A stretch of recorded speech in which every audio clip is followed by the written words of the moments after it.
Alright, what is up YouTube? Today I'm test riding the 2023 KTM Duke 890R. This is one of KTM's sport bikes here.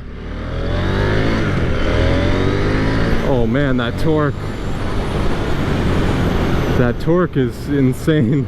Holy cow. This is a parallel twin engine from KTM, and this is kind of their middleweight bike.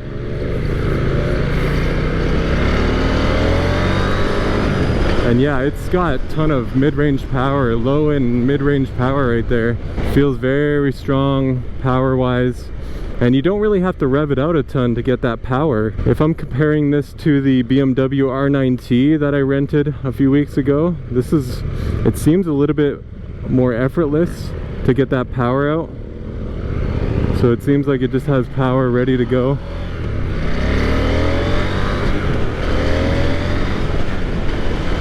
It sounds great though when you're accelerating. It's got a deep rumble to it.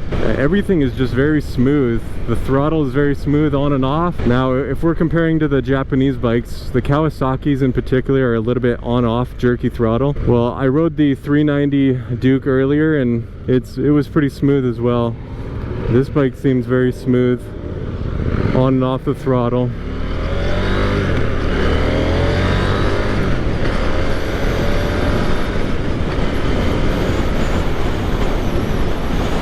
Shifting is very easy. The clutch pulls in pretty easily. You get a little bit of clunking into gear, but it's a very soft and direct clunk. It's not like Kawasaki clunky. It's much smoother than that. But yeah, this bike gets up to speed so quickly. I'm running 4th gear here, 3,000 RPM, and you just roll on the throttle and it just wants to pull. Oof. Just hit a bump there. The suspension is a little bit firm. All right, we're gonna try this in 2nd gear here. Nice and easy.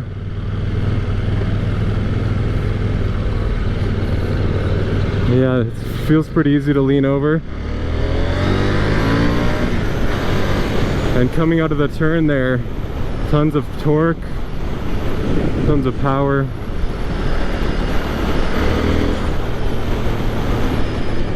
Yeah, this thing's fun. This thing is an absolute hooligan machine. I would compare this to the Kawasaki Z900. This is probably more around Z900 territory than a Ninja 650 or Z650, for example. I feel like this has a lot more pull than the Ninja 650. I think the power delivery is a little bit different. I mean, the Z900 is a 4-cylinder, so it's going to be a little bit smoother and probably have a little bit higher RPM range, whereas this one is a parallel twin, so you're gonna get that torquey mid-range and low end. But yeah, going around the corner here feels great. I have no issues with this. Very stable through the corners. The throttle is smooth, so you're not on and off through the corner. It's very smooth.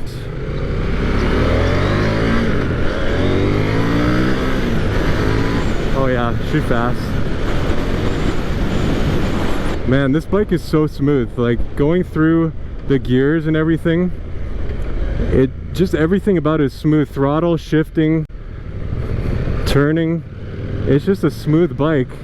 Now it does vibrate quite a bit more than a 4-cylinder would because of the parallel twin engine, but it's not like a single-cylinder engine, so it's definitely not like a 390 Duke where it's vibrating a lot because of that single cylinder. This is a lot smoother than that, but it's not going to be as smooth as a 4-cylinder. 4-cylinders are just going to be inherently smooth by default. It feels pretty light, honestly. It doesn't feel that much heavier than the 390 Duke. This bike does have different power modes as well. So for power modes, we've got Sport, which I'm in right now. You got Street and Rain. So Sport mode is going to be the most aggressive, and then you got Street mode, which is probably a little bit tamed down, and then Rain mode, which is extra tamed down for slower inputs everywhere. So the R model here, the R trim, is going to have the Brembo brakes instead of the KTM in-house brakes. So extra braking here, yes, ABS. So we've got a hotter tune on it, more power. The suspension is a little bit raked out, so it's got a quicker turn in, and then the tires are different, so more aggressive tires.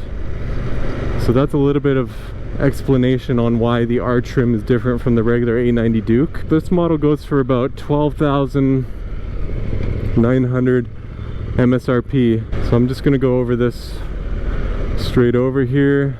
Oh yeah, pretty firm. Suspension is pretty firm.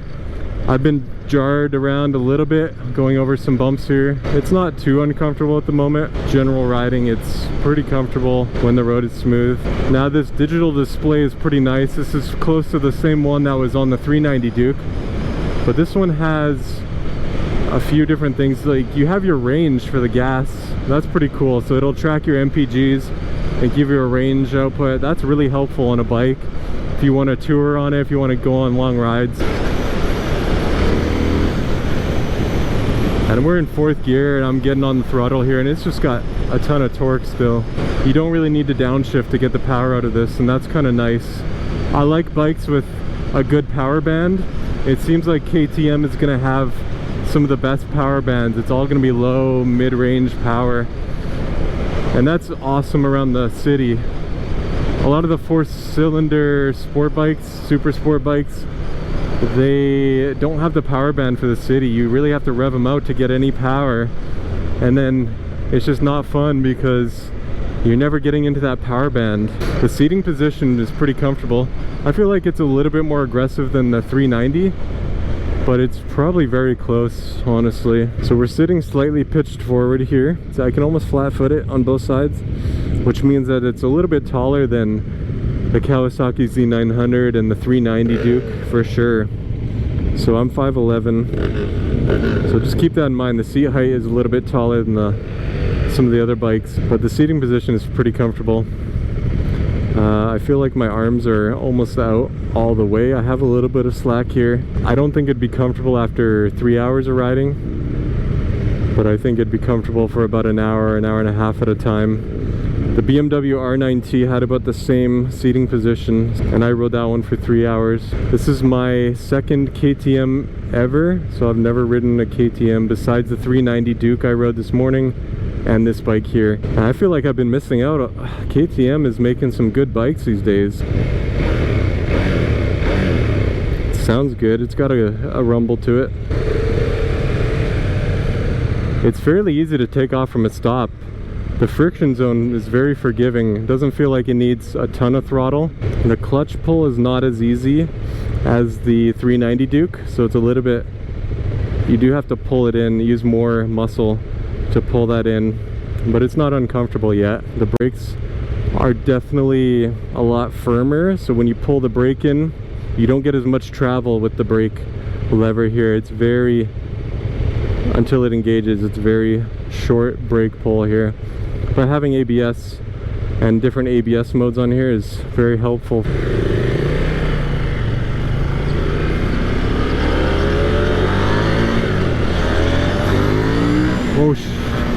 Oh, this thing wants to lift the front.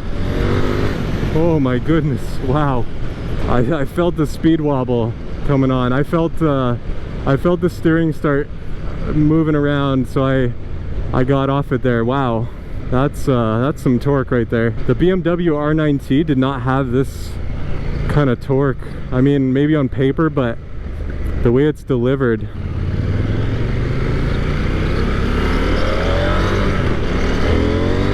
oh yeah. And it might be the stiffer suspension too. It just wants to lift the front end. Second gear, just giving it the beans here.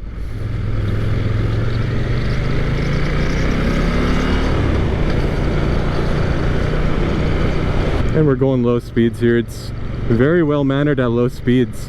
Very easy to ride. It's not a handful. Some of the higher power bikes are a little bit of a handful to ride at low speeds. This one is very easy. Let's put in 4th gear. Very low RPM. It does feel like we're lugging it a bit. I mean, what can I say that's bad about this? There's really nothing bad about this bike that I can tell so far from a test drive. I guess the bad part is that it wants you to be a hooligan here. Yeah, I mean, there's a lot of heat on my right leg, so the engine is getting fairly warm. And it's about 78 degrees out. Engine's getting a little warm on my right leg. The mirrors are good. They're not super ugly like the 390. And they're a little bit better looking, and they give you enough view around your elbows to see behind you. Very easy to ride, very smooth all around, very powerful and playful.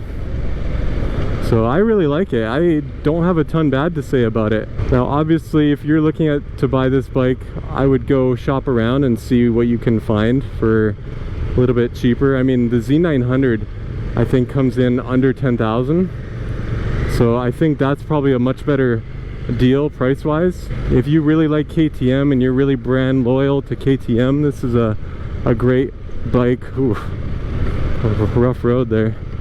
This is a great option to consider. So this is going to be a little bit more pricey than the Japanese bikes, but not quite as much as a BMW R9T, for example. I think 12,900 is expensive for a bike like this, but there's definitely other options on the market. Go out and test ride all the competitors and see what you like best.